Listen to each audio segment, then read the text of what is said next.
So pagkatapos nila hampang guys, makaon sila ko dodanay sa Jollibee. Kaso lang ba, sa pagkagutok-gutok man, sa padamo tao guys. So samtang nagahulag kami, isa ka pa nakasaka guys. Ang isa naman hulag pa yung. Kaya isa ka pang uyab pa. Buambot na ang mga bataan guys. Walang tawang isa bala.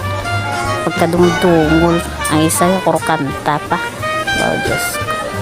Watong isa. Kaya nga amon nga fried chicken guys. 1 hour pa maluto. Kagsutugin na mga hulat do. Salamat. Gid kaya nag-upot na gito na order. Gutom gid sila. Wow.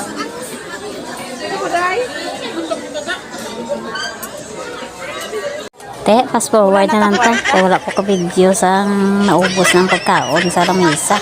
Te, bye-bye. Mapuli na kami.